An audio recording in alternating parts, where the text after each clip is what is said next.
Hi, I'm Tom Stephenson, and welcome to Manage Your Construction Projects Better. Today's episode, we are going to be looking at buffers in construction projects. It's a question that I often get asked by professionals working in the field. What is the best way to apply buffers? And I think that people often don't realize how buffers play out in the real world. There's a lot of theory about buffers. There's a lot of psychology about buffers too. You wouldn't think necessarily that there would be. And there's some best practices that I think will help you better manage your projects. But I think we have to take a very holistic view of our projects when we start thinking about buffers. Maybe the best place to start is to actually try and define or look what the standard definitions of buffers really are. If you look at the dictionary, Merriam-Webster, a means or device used as a cushion against the shock of fluctuations in a business or financial activity. So like a cushion, that's a good way of thinking about a buffer. It gives the PM breathing room when unforeseen events occur and is frequently associated with scheduling. Yeah, if you've got a bit of flexibility built into your schedule, you're not as uptight about things. Otherwise, every little thing that goes wrong, you're going to be really uptight about. So you like to have that flexibility built in. So that makes sense. A buffer is generally designated as being time. And that's, I think, how most people think about buffers in construction. So time buffer, you've got a little bit of extra padding in there. They may be thinking that way. A cost buffer. So we've got some allocations for risks and contingencies in place for the things that we don't expect to happen or the things that we might expect to happen. They could be qualitative in measurement, you could be padding time, not even time, but the amount of a material that it takes you to produce. So you're actually making a little bit more of it as a buffer in case of when you install it, you have some waste going on there. So that could be the other way when we think about it qualitatively. There's other methods and means of looking at that. So a buffer in lean construction definition. So now we'll go away from traditional kind of thinking to lean construction. And lean construction, for those of you that aren't familiar with it, the goal is to add value to the customer and to eliminate or reduce waste in the process. There's a lot more elements to lean, and I'm not going to make this whole video about lean, but definitely it's a very progressive way of thinking about projects. And so it defines three kinds of buffers that you will find in a construction type project that might be applied. An inventory buffer, so that's kind of like what I said before. You got an extra of something there in case something's wrong with some parts or something like that, that it's not going to cause interference in the flow of work. Big thing in lean construction is to have a nice, even, continuous flow of work, that the work is pulled by the next party, that they're ready for it. Capacity buffer. Well, a capacity buffer, it could simply be that you've got extra capacity in case something goes wrong or something's not producing at the rate that you expected. So instead of, if you need one pile driver, you have two pile drivers. That would be giving you extra capacity ability. We think about that with resources, and that could be equipment, that could be people, that could be a number of factors.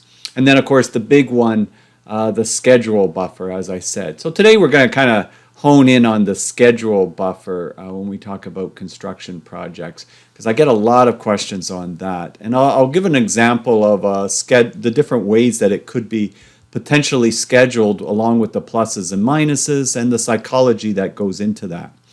But before we get into that, probably the most popular way of dealing with buffers very often that I see is you pad individual activities. So that means, all right, the masonry work, I believe, is going to take 8 days to do, so let's make it 12 days. The plumbing work is going to take 4 days, let's make it 6 days. The HVAC work is going to take 6 days, let's make it 7 days. So every activity is more or less padded to give you a bit of a cushion, as we just said. there's a number of problems with doing that. I said it's frequently used, and I said there's a lot of psychology involved in this, and there truly is. I see it all the time. You remember, I'm a professor, so I deal with students handing things in and late issues and all of those kind of things all the time. And plus, I have all the background with construction of my own projects, and then consulting and seeing some of the things play out in the field with different contractors.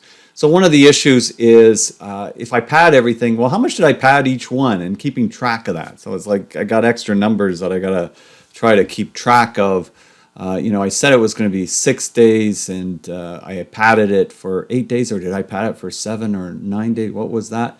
Often, as I said, it's not transparent to you because you kind of forgotten it, or you're keeping a separate set of books, so to speak. But it's also not transparent to the trades. So are you telling them then that it's 6 days, but you've put it on the schedule as 7 days? And that can be kind of confusing. It also can lead to trust issues, because invariably the trade finds out, oh, you know what? You know how they've been pushing you so hard to get this done in 8 days?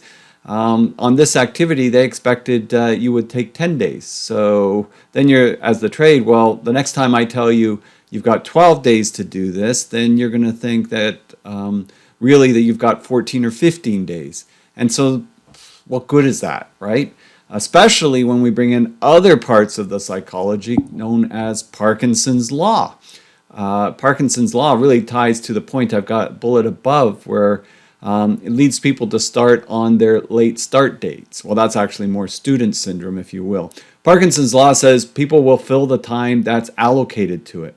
So that's one of the reasons why you don't tell the plumber, you've got 7, I put 7 days on the schedule, but 6 days is the expectation for you to do this. Because as soon as the plumber knows it's going to take, they've got 7 days, they'll take 7 days.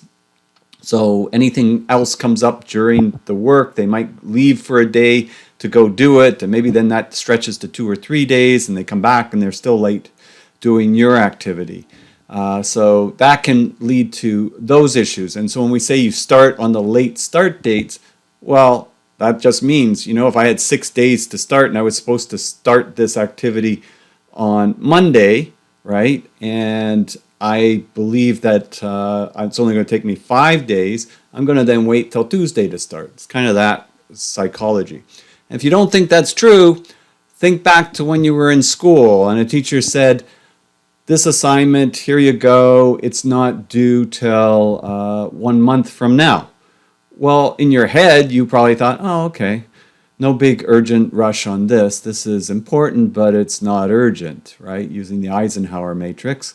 It's important, but not urgent. But then you procrastinate, and you think, this thing will take me about a week to do.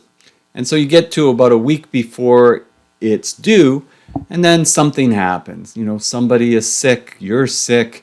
You have to help somebody for a couple of days, one of your team members is sick, so on and so forth. And then come the night that it's due, I get an email and it basically says that you need an extension. That's student syndrome. Eli Goldratt came up with that sort of concept, and he also came up with a number of different things that ties to buffers as well, theory of constraints, being one, right? And the critical chain being the other. So when we think about these areas and how they integrate to each other, we got to really be careful about buffers. Parkinson's law, it's going to fill the time. So if I make extra time and people find out about it, then they're going to use it. So what good is my buffer, right? Or they'll wait to start using student syndrome. So what good is my buffer? So that becomes the conundrum that we deal with on projects. Well, I would say that there's different ways of thinking about this. And you know what? You want to be transparent. You want to be honest. So probably one of the better ways to think about it is, well, have some allocations in certain points on your project and for different reasons. So in my example here, I've just put like a few activities. Otherwise, I crowd up the whole thing right now, and I didn't want to do that. I just wanted to keep it simple. So I've used a custom home example. I've only used a small portion of it, right? So I've only used a small portion just to try to illustrate the concepts. And so the first example, all of these have the same activities, right? The actual same direct activities of what you need to do. And we have listed duration. So let's go with this. This is what we call, frame first floor. This is what we would expect this to take. So this is realistic. This is what we expect it to take. There's no buffer. There's no cushion. We're just going to go at this and we're going to make sure we do it as we expect to do it, right? And so you've allowed 5 days, 4 days, 5, 7, 5. And because these are in a finish to start relationship, it's going to take 26 days in total. The problem with this method is that when we go to execute it, something's going to happen. It could be, I didn't say there was any realistic allocations like for weather or separated from it. So, you could have some bad weather days, etc. And that could be into the mix, right? You could have somebody doesn't show up for a day. You could have a little bit of a problem on something. So right away, now you're late. So this is what Daniel Kahneman in Thinking Fast and Slow referred to as the planning fallacy, where you take this totally optimistic view that things are going to run perfectly. Well, if you have experience in construction, we all know it's not going to run perfectly. Our goal is to improve our systems, to improve our way of doing it. And to be honest, lean construction will be saying, buffers, we need them, but we want to minimize them. And we want to lower the river. We want to try to look at the obstacles and remove the obstacles so we have a continuous flow in our project. And that's something that we should strive and work towards. But we also have to be understanding that we don't live in a utopian world. So lean doesn't say no buffers. It just wants you to look at what it is that you're using it, use buffers, and then work at minimizing, lowering the river, minimizing the buffers as you go along. And that's going to give you a competitive advantage over time over other contractors. You are going to be adding value with your clients and you're going to have a lot less waste in the process, which means you'll be more profitable. All right, so that's example 1. So I see there's flaws in that. Example 2. We put a buffer on the activities. That's pretty much what I was saying in the last couple of slides. All right, so we put a buffer on the activities. The problem with that is you don't know exactly what the buffer is, or you could track them as a separate line item, but you then can run into trust issues with the people that are actually doing the work because you're saying to that person that's doing this work that they should be only taking 5 days, that framing the first floor, it should only take 4 days, yet you've allocated extra to it. So it doesn't make the tracking of it that good. It's not as realistic when we're actually tracking it. It's more difficult to manage that process. Now, we could use this and also at the end of the project put a project buffer, and I'll get into this on the next example. Like we could have buffers on the activities, and then we could have a project buffer because there are in projects what we call, and I've talked about this a lot in the courses, and some of you that have watched the courses on my playlist will recognize this, but you've got the known knowns, the things we know, and these are things that we're pretty good and tight on and really efficient at and we can execute on.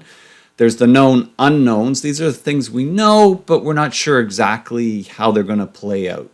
Bad weather days could be an example. We could allow a contingency for bad weather days and then see how they play out.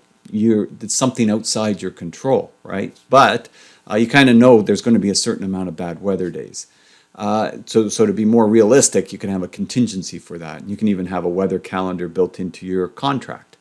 The other one is the unknown unknowns. These are the black swan events, as Nassim Taleb has talked about in the Black Swan. These things that come out of nowhere, like the 2008 financial crisis. And they're easy enough to explain after the fact, but they're pretty difficult to predict and to put contingencies, like to really know exactly what's going to happen with it. So we kind of manage it differently with a project buffer, which really is a contingency for the project for these unknown unknowns. So the second one, we put the buffer on the activities. Same activities, but now these are going to be showing that this is going to take 34 days. You might be saying, oh yeah, but this one's better. Well, the difference is this one you promised the client it would be ready on this date. So the client expects it on this date. You have to set the right expectations. So if you promised it on this date, even if you finished it a little bit less than this time, the client is going to be upset with you. In this case, you promised it on this particular date if you were only buffering, adding the buffering to the activities. The problem is you're still probably not going to make this because people are going to fill this time using Parkinson's law and student syndrome, and then still something else is going to happen. You could mitigate that somewhat, the something else, by having a project buffer if you're going to use that, but I would not recommend this because of the lack of transparency and trust that goes into this. The third one, which I would recommend, is you've got the same activities, you're using the same dates as the first one, except you've got a contingency buffer, right? And this would be what PMI would say you allow at key points in your project. So you could allow this after key milestones on your project, maybe not under just these few activities, but under a little bit more robust series of activities, maybe to a milestone, and then you have a contingency buffer that would absorb some of the various things that are going to happen. They could be absorbing some activities on the critical path, taking a little bit longer. They could be absorbing some scope gaps that may have occurred. They could be absorbing some weather days that have happened. You could build that around certain amount of variables. And so that would be the contingency buffer. So that's really for the known unknowns, because we kind of have an idea these things occur. The project buffer, these are for the really unknown unknowns that hit you from left field that you really didn't factor in. But you got to have something there because there is that aspect that will occur. And that's what PMI, Project Management Institute for PMP, would refer to as a management reserve. So this is like an extra layer of reserve. And we talked about buffers also coming into cost. And of course, you think about cost in the same ways. You don't, assume that you've got everything exactly perfect and you've figured out every little nut and bolt and everything, and now this nut's going to cost extra, so that's coming out of your pocket. No, you have built in some contingencies into the project. Now, of course, that's why Lean says, well, we do want to reduce contingencies or reduce buffers over time. So we want to get better at our processes and systems to reduce or eliminate waste. Because if we have too much of that, we're not going to get any projects. We're not going to meet timelines. We're not going to meet costs. But you could definitely, as these activities here are taking longer, you can actually then, when you're updating the project, then you can absorb them coming up to your milestone with the contingency buffers. It's at the very end of the project. So as I said, I'm just showing a few activities here. You would have a lot of activities and at various milestones have contingency buffers. But overall, at the end of the project, you would have something that would be going beyond that with your project buffer. And you wouldn't want to absorb into the project buffer, having ripped through your contingency buffers right away. So you're really going to be managing that tightly, which means you're going to really focus in on trying to meet or beat these individual activities and holding accountability, bringing in reliable promises between the parties and building those relationships, engaging your people during the projects, and that'll help you a lot use the buffers well. So just as a quick recap, to quote Bon Jovi, I think using this method, you're living on a prayer, using the planning fallacy. Student syndrome, Parkinson's law, and trust issues. That's the problem with that. This, I think, is your best bet in an uncertain world. Now, you're probably also going to, those of you with a lot of experience may be saying, yeah, but if my client sees this, they're going to want to use it, or they're going to want to shorten the project. You got to have a really good education process with you and your clients on this regard. So, it is the real world. You may have to figure out and negotiate and sort of figure out that world of it, but definitely I believe from a transparency point of view and an execution point of view, this is your best bet in an uncertain world. So that's buffers. Hopefully that's answered the questions I've been getting from many of you on my channel. And if you've enjoyed this video and you want to check out some other videos, I've got courses that are listed on my playlist. I've got a multitude of different videos, and I'm trying to build this construction community. So please subscribe, click notifications. You'll see new updates as they arise, and comment, ask questions, or tell me your story. You know, you've had problems with buffers on your project, and these are the things that you've dealt with. It's always interesting for me to see other people's viewpoints and some of the issues. And given this is global, it's always also interesting to see some of the nuances that you see in different countries and on the execution side of things. So I'm Tom Stephenson, wishing you a wonderful day. Don't forget to click subscribe, and we'll see you next time. Bye for now.